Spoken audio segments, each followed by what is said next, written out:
Dear friends, hello everyone. I'm Aleksandr Konstantinov. I am a development manager at SKB Counter, and just like the previous speaker, will I will talk about how we rate analysts. But I would like not to dwell on the process, but rather on the value, on the added value that the analysts receive from this evaluation. So, what I will be talking about. First, I will tell you why we had this idea to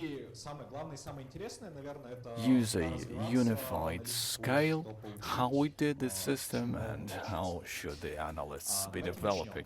Let's start by the main terms and notions and definitions. First of all, a little bit about a company. SKB Contour, we develop our own product. We are not a contract developer. We deliver a cloud product and a little bit of desktop.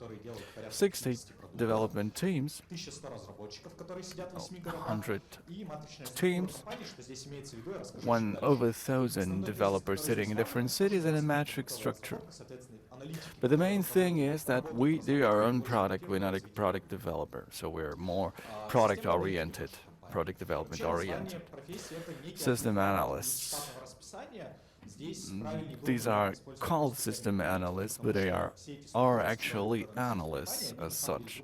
All those 130 analysts differ a lot because they are different teams. And some of the teams there are no analysts at all, and some of the teams up to 10 analysts, and they reside only in 6 cities: in Yekaterinburg, Petersburg, and Novosibirsk.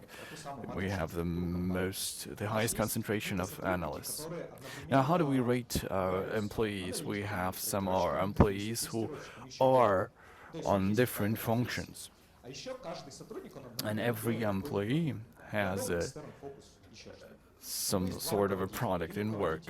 He's managed by 2 managers. One of them is tech specific and another one is business specific. Those people have to come on common terms to evaluate this employee. Once a year, the employee is appraised by his manager, and they discuss the tasks, the goals which have been placed, and what was achieved and what was not.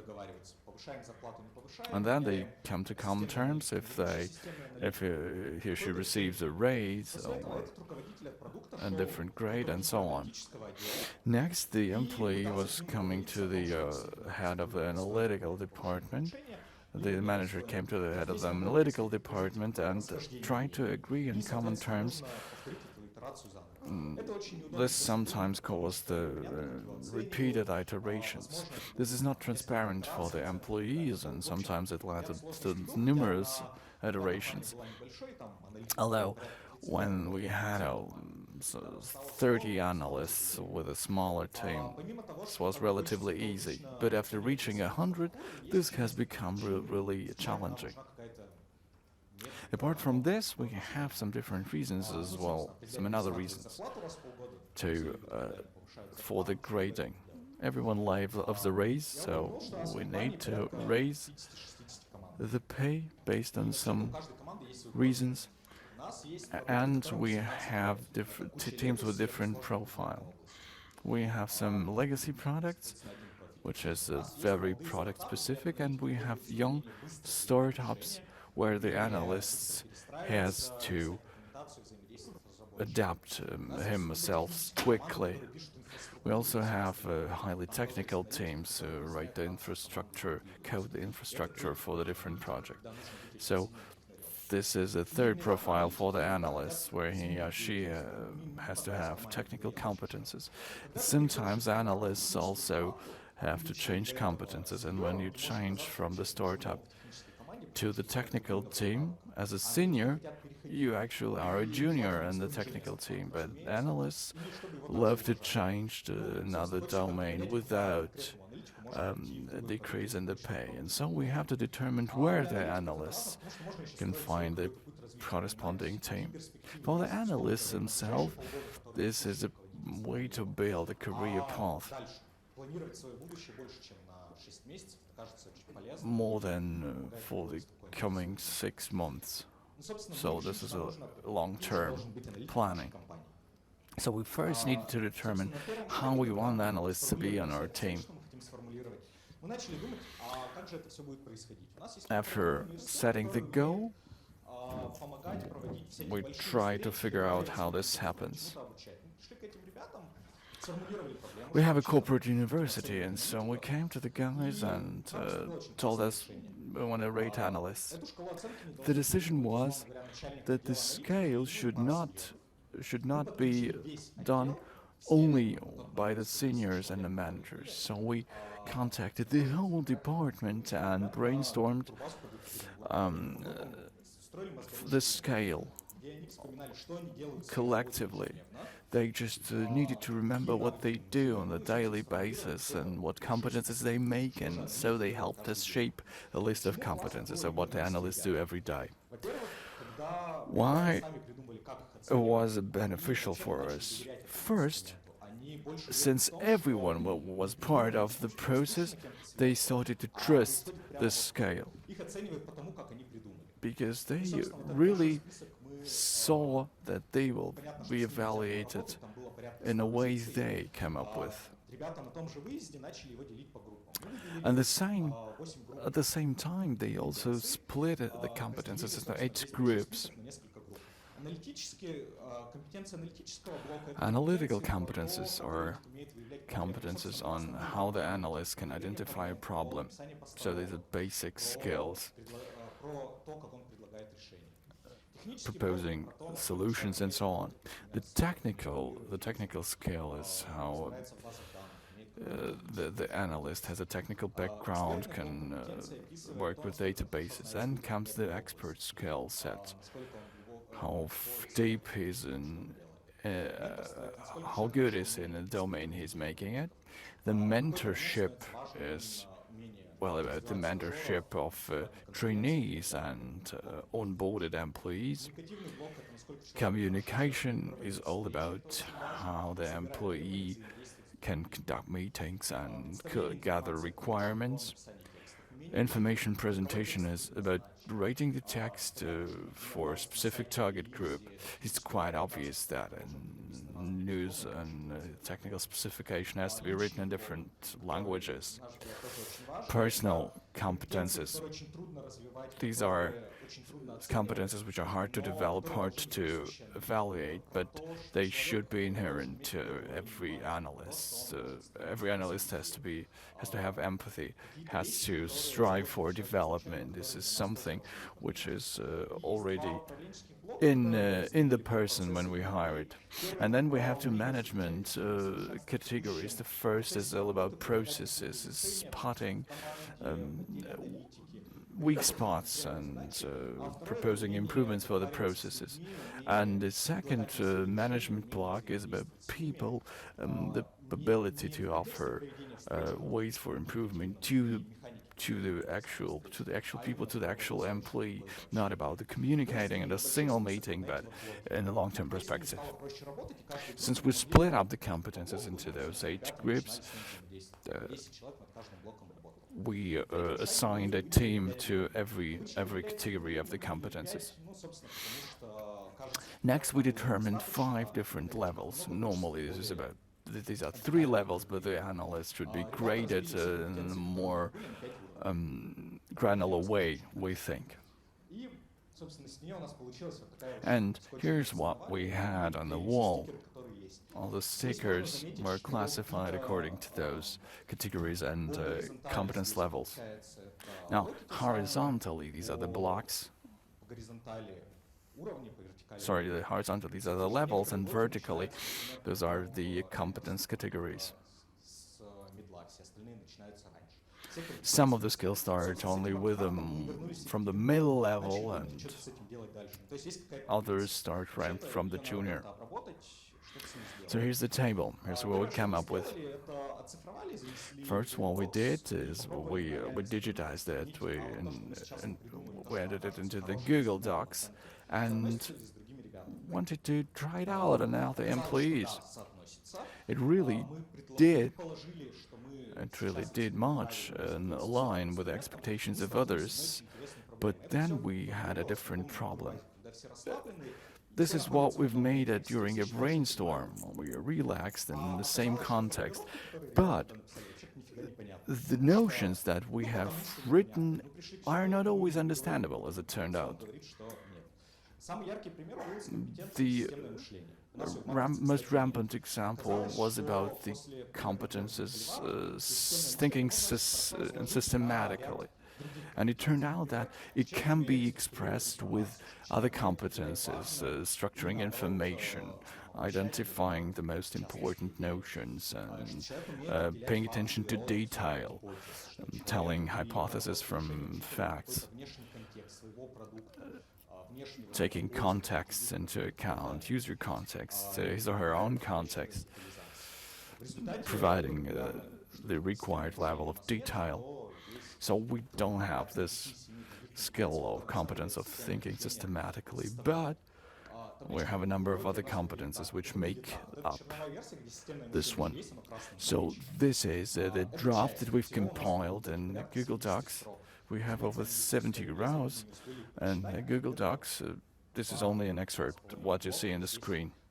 2.5 competence categories.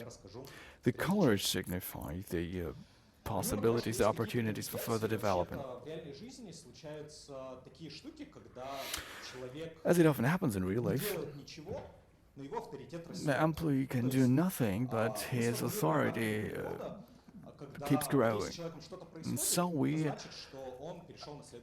determine some triggers, markers that signify that an employee has gone to the next level. So like, say, Lena writes analysis in a really brilliant way. Then it means that she advances from the junior to middle. If an employee is able to mentor his colleagues, then he is most probably not a junior anymore, but rather a middle. If an HR holds a talk at a conference or at the university about the job and profession, well, most probably he's not a middle anymore, he's a senior. If someone contacts someone for advice, one of our employees, it took him 4 hours out of the 8 hours work time to provide advice to colleagues. This is also a reasoning. This is also a reasoning for providing, for raising the level of an employee. So how does it all apply? Our decision was we did not want to tie these grades to the pay. Of course, we have to have some sort of ranges of a pay for a junior, for a senior, but everything is individually. There is not a set conversion coefficient because, say, no one loves when the pay is decreased. You could also increase the pay for everyone else if you raise a junior to the senior. And there are also ways for an analyst to influence this grading by developing unnecessary competences so he or she gets more money at the end of the day. So we figured out that we don't need a unified scale, and now it looks like this.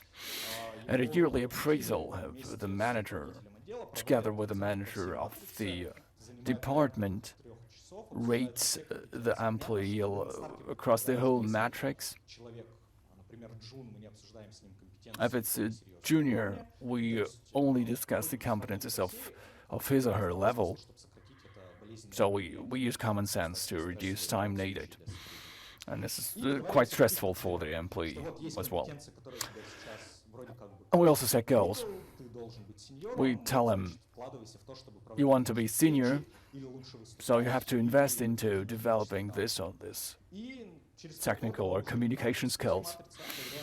And 6 months later, we just discuss if the goals have been achieved, if there were any changes, and the manager changed his evaluation. And then we just adjust the evaluation. So it's every 6 months. Newcomers are evaluated for 6 months of the work. Of course, we do not do this when we hire someone. So, who benefits from this matrix of competences? First of all, the managers of the product and of the departments now know what to expect from the employee and what are the tasks he or she is most interested in. So we received lots of positive feedback from the managers that you no longer need to come up with tasks. You just have to take a look at the table and the metrics and figure it out. The most difficulties we had were among the developers, and now they do understand what analytics are like. The HRs also have it easier because they now can easily assemble a team of analysts according to their competencies and interests. And the main thing is that the analysts are benefiting from this. They now know the different ways of development and they know the skills they are most interested in to invest. So, what are the levels of the analysts? Intern. This is a first level. We do not hire this level of analysts right from the market. This is where the students come from, and our corporate university. These are people not having any experience. This is how we, as a cat, shows that the kittens, we show them how they should implement the tasks. So, an intern should be reasonable, should have common sense, should have some basic skills, be able to listen to feedback, be a PC user. But most probably this is an alumni from university or third or fourth year of study. Then the intern advances to junior. After 3 or 6 months, having experience of solving some simple tasks, and if there is an advanced task, he is able to solve it with the consultation of a manager, and he has some negative experience as well. So most probably he has already seen the customer and he knows that he needs to wear proper clothes to meet the customer. But so he has some experience, but there is no direct requirement to a junior. Just he needs some basic experience, and then after a year, these juniors become independent. They don't need a mentor anymore. They step by step start to specialize in one of the areas. So they become more technical people, or they learn how to manage things, or they become some narrow field expert. But then it's very important that the person start to doubt the tasks set. If he is told you have to add a blue button, then he applies critical thinking to that, and I think this is a key skill to doubt, to criticize, to try to make things in the most efficient way. So next stage is the middle. It's a person with more than 3 years of experience. If he is asked to add a button, he doubts if it's necessary and do we need the product in general. And he is specialized in some narrow field. Normally he is responsible either for development of a product or he's holding some processes, and it's quite high level specialization. And the next stage is the senior, and he needs to become a senior. He needs several success stories, and he can work in different adjacent areas, but he can go beyond the scope of the product. He can understand the interactions between the different components of the product. He can contact and communicate with authorities. He's a little bit above the product, and also he participates actively in the life of the department. So he holds a training course for the managers in the university. He can participate in different sprint meetings. He can participate in meetups, and well, we decided that this is the senior, but after we analyzed our analytics, we found out that out of 100 analytics, we have only one senior, and she works in my team. And actually, at the stand, we have 4 people in the lobby, and they've been all analytics, and I as well. But now we have only one analytic. Also, we have product owners, leads, but so first, very often the analytics, before becoming this senior, they just change their specialization. They become some different expert in different area. And this is how it works, like a person just changes the portfolio, the profile.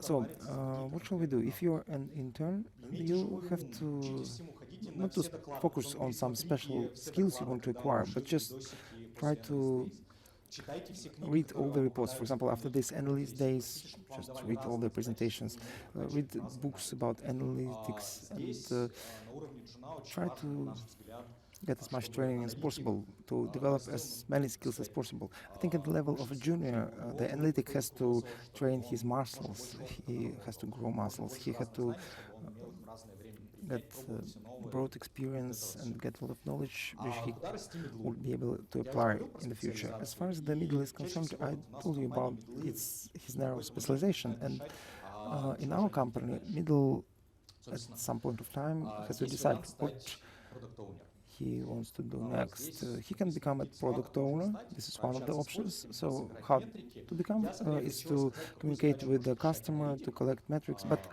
I will just tell you about the tasks of an analytic to become a product owner in the future, or at least to move in this direction. For example, I work with a product which deals with document turnover, when one company can send to another company some documents in digital form. For example, we worked with a company, in construction company, and for example, they need these e-documents. So okay, go ahead. So this person went to this company, met the representatives, talked about this, and read it in the internet, and then he got back to us and said that they don't need it. The construction area doesn't need e-documents. So these are very non-specific tasks. When you just think that, okay, you can develop or sell your products in this area, then you have to make kind of a case study and find out if it's like that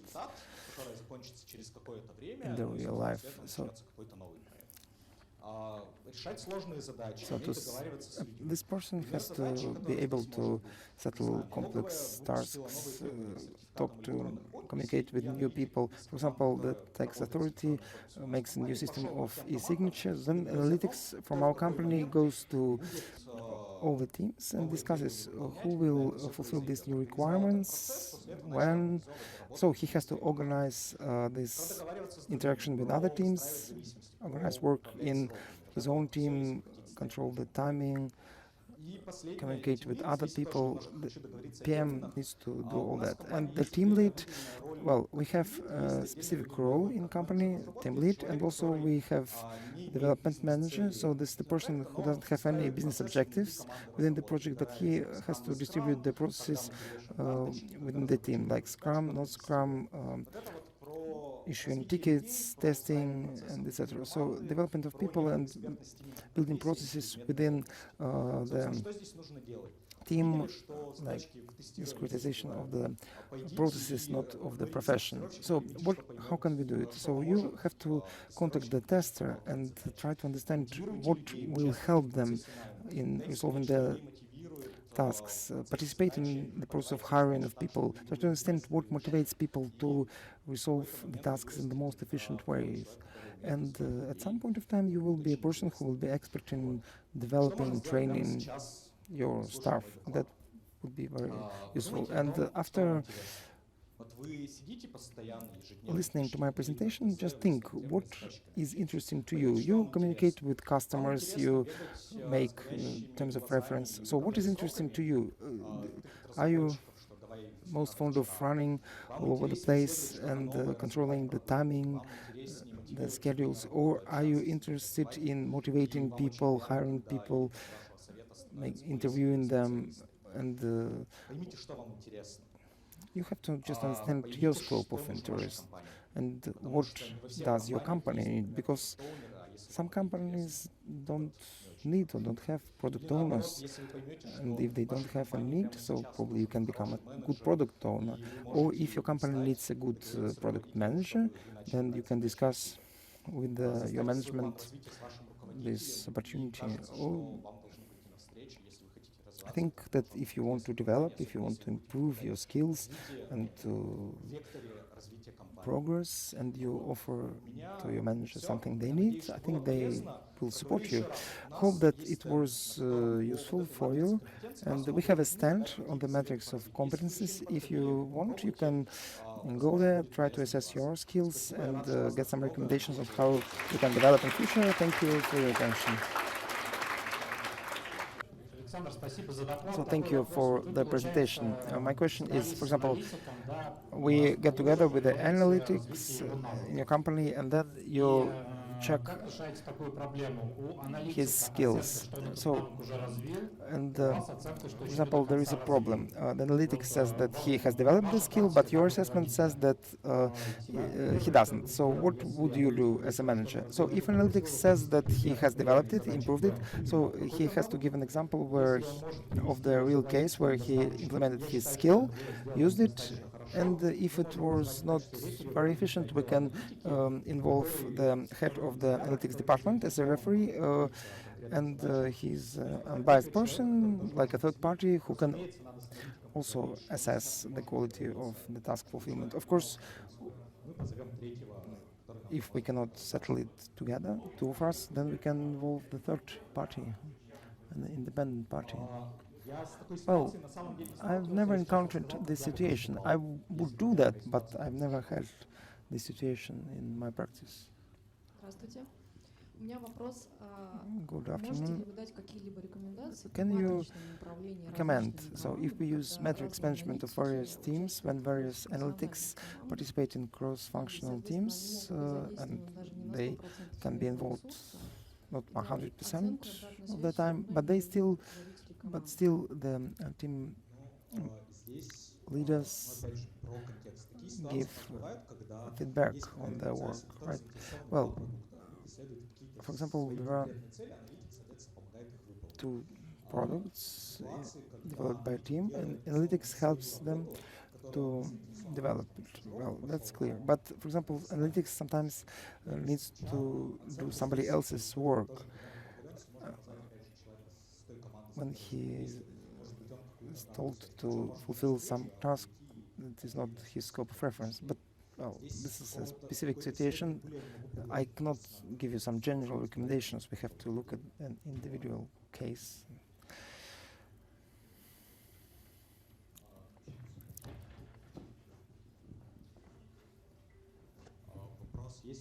A question. In big Your question was whether big companies have some systemic level, Здравствуй, Александр. Меня зовут but I Виталий. don't understand the question Спасибо за actually. доклад. Он Thank you for если я your помню, presentation. так As мы far as I развиваем remember, более 100 the аналитиков name was проект. how we develop Сколько a аналитиков team у of вас more than сейчас 100 присутствует? analytics. How many analytics from your company are Из present нашей here in this компании conference? кто присутствует? From my company, 5 people at the stand and around 7 people, just Понятно. Спасибо. И participants второй вопрос. Вы упомянули про in the университет. audience. Well, also you Из чего mentioned он the состоит? university. What Ну, что, есть does ли it consist from? I mentioned university in two contexts. We have in St. Petersburg a university where we hold a training course, and also we have a corporate department in our company which also holds some courses to develop hard skills. Also, they can make courses on how to collect requirements, but mainly it's focused on how to participate in meetings, how to make startups, etc. What is your conclusion Ну, я about the думаю, каждый quantity сделал of свой вывод. Ну, мой вывод analytics? такой, что Why did you ask about довольно-таки how many analytics from my company participate ресурсозатратное мероприятие отправлять много людей. in this Вот, conference? и Well, количество it's каждый quite costly отправляет там по одному, по два. normally to send a lot of Я people to a поставил conference. три Normally it's one, потом two, рассылать на компанию. and I would Ну, send не three более because того. there are three Было streams, не and to не have более a того. Спасибо. broader view of what's going on in the conference. But you sent so many. That's interesting. I have two questions. The first one is that, as far as I understand, training process is quite developed in your company. So, what is your opinion? How much time normally an analytics should dedicate to training? Okay, I will answer to your first question first. So, if we measure it in percents, well, analytics has to understand what he has to learn, where he has to develop, and when we distribute the working time, normally it's 10 to 20% of his total time. For example, 1 day a week for training. So regularly you have to read books, but it's during the free time, it's not during work. So very often we have a position in the companies like architect of applications. Is it possible to develop an analytic in the area of architecture, or do you think it's only a developer who can become one? No, it's a specific feature of the company. When analytics develop in different area, they can participate in it, but mainly the responsibility for some tasks fulfilled by the manager who is participating in the startup of the new system, and the developer of high level, he just supports analytics. It's just specific feature of our company that we don't do this regularly. And do other members of the team assess analytics, like developers, testers? Do they assess analytics before participating in this meeting that is held 2 times per year? So we prepare to that, but we don't have specific process that other team members assess other analytics. No, we don't have. We can ask the opinion. I think that developer normally cannot assess the skills of the analytics because sometimes analytic he sets quite high tasks, high requirements, and the developer cannot fulfill it, and he would just assess analytics as revenge. Not that good. I think everything should be it should be interpreted properly, and the specific feature of the company has to be taken into account. So, but there is no Александр, спасибо за доклад. Process. Егор с ДКТ. as well. Вы сказали, что у My вас name is аналитики Igor, все работают and my question is that командам, you said that your analytics work in bigger teams, micro teams, they are subordinated to their leaders, but you as a lead of the analytical department. So what is your scope of responsibilities? My task is I'm managing one developers team, and before that I was an analytic, but step by step I progressed to become team lead, and normally head of the department, he hires new people, he makes meeting on motivation and assessment, and also yeah, so I'm managing team and setting the process within the team. Aleksandr, thank you for your presentation. The cats were really beautiful. I will tell our designer if he liked it. So in our case, we used competencies and the scale. And what is your opinion, this middle plus level? So don't you think that people just, because they already had some positions, it was influenced by their current competencies and their current level? And did you involve other team members to set this scale?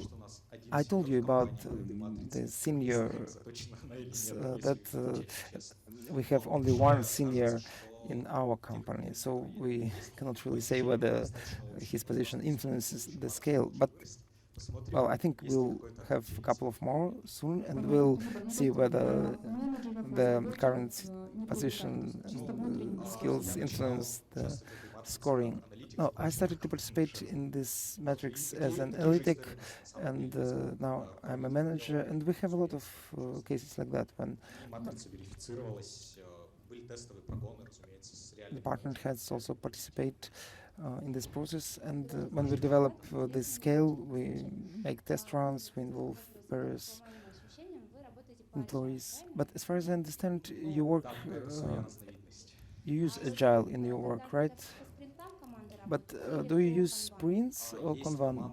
No, we use, some teams use, well, we have dozens of teams. Each team has its own rule. We have, in our team, we use Kanban. In some teams, they use just pure Scrum, and in some teams, they use Waterfall.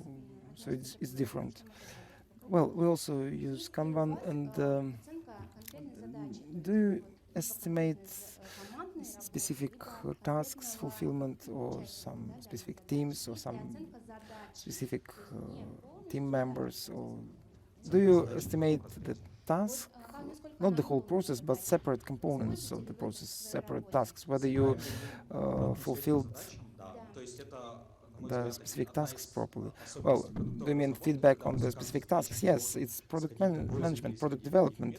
After fulfillment of a specific task, you have to check the metrics, whether it was done right. So tomorrow at the stand we'll have a presentation on that. So we collect metrics on the specific tasks, but they don't influence directly the analytic assessment. But do you assess specific tasks? Well, we assess, but the result was, if the result is poor, it's not the analytic maybe to be blamed for. Maybe it was analyzed poorly, or during the preparation stage was failed. Now, do you have grievance mechanism? How? Yeah, well, normally it's like, I mean, if there are some claims on the work of the analytics, so we have to meet him personally, interview him, so it's decided on the individual basis. So my question is regarding the competence metrics. So first, who initiated that, the employees or the management? And this is the first question. And whether these competencies matrix disturbs the management to form the team. No, it became easier for the management to form the team because it's easier to select team members. Also, there were a lot of analytics who didn't know how to develop, how to improve their skills, and and this matrix helps to systematize that, and so it was the synergy of the several parties who were interested in that. So you mean, but we have a lot of analytics, and without this matrix, it was difficult to distribute them among various teams to use their skills in the most efficient way. Well, yeah, that's right, and I think this matrix is quite good for that. But now my presentation is finished, and if you want to ask something